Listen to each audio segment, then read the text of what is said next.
Hello students, आज हम आपको पहले लैशेस थ्योरम के बारे में बताएंगे जो कि आपके जो है एग्ज़ाम के पॉइंट ऑफ व्यू से और न्यूमेरिकल को करने के लिए बहुत ही ज़्यादा इम्पोर्टेंट थ्योरम होती है।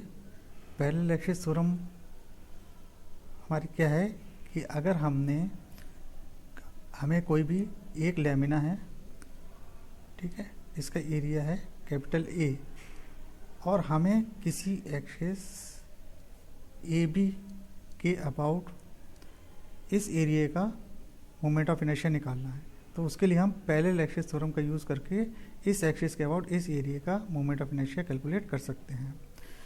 ये जो लैमिना ए है, अगर इसका सेंट्राइड जी है, ठीक है, तो इस एक्सिस के पैरेलल जो सेंट्राइड से एक्सिस पास हो रही है, ये जो ए बी एक्सिस है जिसके अबाउट हमें मोमेंट ऑफ इनर्शिया कैलकुलेट करना है, इसके पैरेलल सेंट्राइड से पास होने वाली एक्सिस को हम क्या बोलेंगे? Centroidal axis. तो इसका moment of inertia I A B हमें कैलकुलेट करना है, तो वो किसके बराबर होगा? आई जी जी डैश, यानी जो इसके सेंट्राइड, इसके पैरेलल जो सेंट्राइड से एक्सिस पास हो रही है, इसके about moment of inertia plus इस जो हमारा लैमिना है इसका एरिया और दोनों पैरेलल एक्सिस के बीच का जो डिस्टेंस है h, उसकी स्क्वायर को अगर हम एरिया से मल्टीप्लाई कर दें तो आई ए बी किसके बराबर होगा? I G G dash plus A H square के बराबर। यानी कि अगर हमें किसी एक्सिस के अबाउट किसी एरिया या मास का मोमेंट ऑफ इनर्शिया निकालना है तो वो किसके बराबर होगा? उसकी सेंट्राइडल एक्सिस के मोमेंट ऑफ इनर्शिया प्लस जो एरिया या मास है उसको अगर हम दोनों एक्सिस के बीच के डिस्टेंस के स्क्वायर से मल्टीप्लाई कर दें तो उन दोनों के समेशन के बराबर उस एक्सिस का मोमेंट ऑफ इनर्शिया होगा उस एरिया या मास का। तो ये हमारी पहले एक्सिस थ्योरम होती है। ये इसका स्टेटमेंट है। It states that if the moment of inertia of a plane area about an axis through its centre of gravity is denoted by I G, then the moment of inertia of area about any other axis AB parallel to the first and the distance h from the center of gravity is given by IAB is equal to IG plus AH square। यहाँ पर ये दोनों axis आपस में parallel होने जरूरी हैं, इसीलिए हम इसको कहते हैं पैरेलल एक्सिस थ्योरम। इसके डेरिवेशन के लिए हम क्या करेंगे? इसके डेरिवेशन को निकालने के लिए ये एक एरिया ले लिया ए और ये इसका हो गया सेंट्राइड। सेंट्राइड से जो एक्सिस पास हो रही है इसको हमने बोल दिया, सेंट्राइड से जो एक्स एक्सिस पास हो रही है उसको हमने बोल दिया जी जी डैश। अब इस एक्सिस के पैरेलल एक एक्सिस है ए बी, इस एक्सिस के अबाउट हमें इस एरिया का मोमेंट ऑफ इनर्शिया निकालना है। हमने क्या किया? एक हमने एलिमेंटल स्ट्रिप ले ली, एक हमने एलिमेंटल स्ट्रिप ले ली उसके सेंट्राइड से वाई डिस्टेंस पर, ठीक है, और यहाँ से यहाँ तक का डिस्टेंस दोनों पैरेलल एक्सिस के बीच का डिस्टेंस कितना है? h। तो सबसे पहले हम क्या करेंगे? इस जो हमने स्मॉल स्ट्रिप ली है इसका एरिया हमने मान लिया डी ए। इस स्मॉल एरिया का moment of inertia G G dash axis के अबाउट कितना होगा?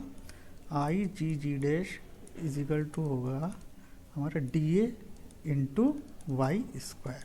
मोमेंट ऑफ इनर्शिया किसके बराबर होता है? एरिया को हम जो उसका डिस्टेंस होता है जिस एक्सिस के बाद हम मोमेंट ऑफ इनर्शिया निकाल लें उसके स्क्वायर से अगर हम मल्टीप्लाई करते हैं एरिया को तो वो उसका मोमेंट ऑफ इनर्शिया होता है उस एक्सिस के अबाउट। यहाँ पे इस एरिया का ए का डी ए का मोमेंट ऑफ इनर्शिया इस जी जी डैश एक्सिस के अबाउट कितना होगा? D A into Y square. Y इसका जी से डिस्टेंस है। तो ये हमारा निकला इस स्मॉल स्ट्रिप का moment of inertia G G dash axis के अबाउट। तो टोटल एरिया का moment of inertia G G dash axis के अबाउट कितना होगा? मोमेंट इस स्मॉल स्ट्रिप का जो डी ए है इसका moment of inertia G G dash axis के अबाउट हमारा कितना हो गया? D A into Y square के बराबर। और निकालना हमें किसका है? टोटल एरिया का मोमेंट ऑफ इनर्शिया इस जी जी डैश एक्सिस के अबाउट निकालना है। तो टोटल एरिया का निकालने के लिए हम क्या करेंगे? Moment of inertia of total area about G G dash axis किसके बराबर हो जाएगा? हम इसका समेशन कर देंगे, summation of T A into Y square. ये हमारा आ गया टोटल एरिया का moment of inertia G G dash axis के अबाउट। अब हम इस एलिमेंट स्ट्रिप का यानी डी एरिया का moment of inertia A B axis के अबाउट निकालें। तो moment of inertia of elemental strip about A B axis कितना हो जाएगा, एरिया का हम ए बी एक्सिस जो डिस्टेंस होगा उसके स्क्वायर से मल्टीप्लाई कर देंगे। एरिया कितना है डी ए और इसका ए बी एक्सिस से डिस्टेंस कितना है एच प्लस वाई, तो हम इसको एच प्लस वाई के होल स्क्वायर से मल्टीप्लाई कर देंगे। तो ये इस स्मॉल स्ट्रिप का मोमेंट ऑफ इनर्शिया निकल आएगा ए बी एक्सिस के अबाउट। निकालना हमें किसका है, टोटल एरिया का मोमेंट ऑफ इनर्शिया निकालना है। तो moment of inertia of total area about A B axis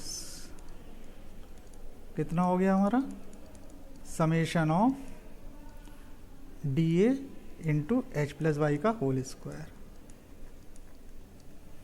इसको हम ब्रेकअप कर लेंगे तो यहाँ पे हमारा आ जाएगा आई ए बी किसके बराबर आ जाएगा, हमारा आई बी इजगल टू हो जाएगा summation of D A into bracket को ओपन कर लेंगे, यहाँ पे आ जाएगा H square plus Y square plus 2h Y.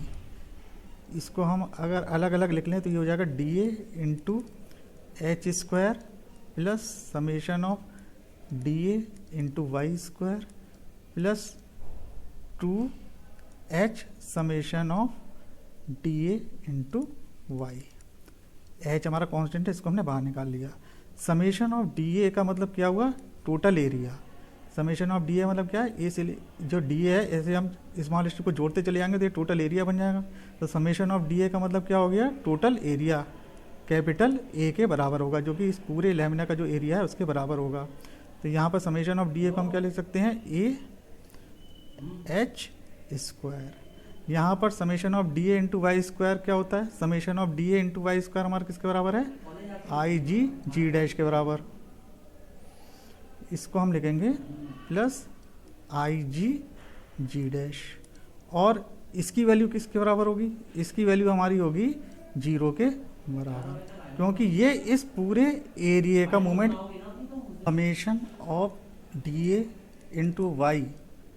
इसका क्या मतलब हुआ कि इस एरिया का मोमेंट जो है जी जी डैश जो इसकी सेंट्राइडल एक्सिस है उसके अबाउट क्या होगा।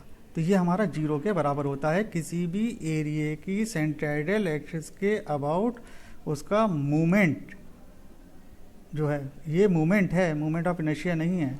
डी ए इंटू वाई, अगर वाई स्क्वायर होता तो मूवमेंट ऑफ इनर्शिया होता। Summation of D A into Y का मतलब हुआ मूवमेंट, इस पूरे एरिया का मूवमेंट उसकी सेंट्राइडल एक्सिस के अबाउट कितना होगा, 0, क्योंकि परपेंडिकुलर डिस्टेंस दोनों एक्सिस सेम है। जिस एक्सिस के अबाउट हम मूवमेंट ले रहे हैं और सेंट्राइडल एक्सिस दोनों एक ही हैं, इसलिए परपेंडिकुलर डिस्टेंस 0 के बराबर होगा, यानी y की वैल्यू यहाँ पर 0 होगी। तो इसकी वैल्यू हमारी किसके बराबर होगी, 0 के बराबर। तो यही हमारी जो है परपेंडिकुलर एक्सिस थ्योरम है, I A B is equal to I G G dash plus A H square. ये हमारी है परपेंडिकुलर एक्सिस थ्योरम। एक बार फिर से देख ले रहे हैं, हमने एक एलिमेंटल स्ट्रिप ली यानी एरिया ले लिया जिसको हमने कहा डी ए। पहले हमने उसका जी जी डैश एक्सिस के अबाउट मूवमेंट ऑफ इनर्शिया निकाला, फिर हमने टोटल एरिया का मूवमेंट ऑफ इनर्शिया इस एक्सिस के अबाउट निकाला, जो कि हो गया summation of D A into Y square के बराबर। अब हमने इस जो स्मॉल एरिया लिया डी ए, इसका movement of inertia I A B axis के अबाउट निकाला, इस एक्सिस के अबाउट निकाला, जो कि हमारा किसके बराबर हो गया, D A into H plus Y का होल स्क्वायर। इसके बाद हमने टोटल एरिया का movement of inertia A B axis के अबाउट निकाल लिया, तो वो हमारा हो गया summation D A into H square plus Y square plus 2h Y के बराबर, यानी D A into H plus Y का होल स्क्वायर। समेशन लगा दिया हमने, तो टोटल एरिया का movement of inertia A B axis के अबाउट निकल आया हमारा यहाँ पर। इसको हमने ब्रैकेट को हमने ओपन कर लिया तो ये हमारा इसके बराबर आ गया। इसको हम क्या लिखेंगे, इसको हम इस तरह भी लिख सकते हैं, समेशन ऑफ, ये हमारा summation of D A into H square है। एच स्क्वायर हमारा कांस्टेंट है, तो एच स्क्वायर को हम बाहर ले लेंगे तो समेशन ऑफ डी आ जाएगा, और समेशन ऑफ डी हमारा ए के बराबर होता है। तो यही वैल्यू हमने यहाँ पर रखी है, इस जगह पर हमने यही वैल्यू रखी है। एच स्क्वायर को बाहर ले लिया, समेशन ऑफ डी ए हमारा ए के बराबर हो गया, तो ये हो गया ए एच स्क्वायर। ये D A into Y square हमारा summation of D A Y square किसके बराबर हो गया, आई जी जी डैश के बराबर हो गया, और इसकी वैल्यू हमारी किसके बराबर हो गई, 0 के बराबर। तो यही इसका जो है प्रूफ है पहले लैटिस थ्योरम का।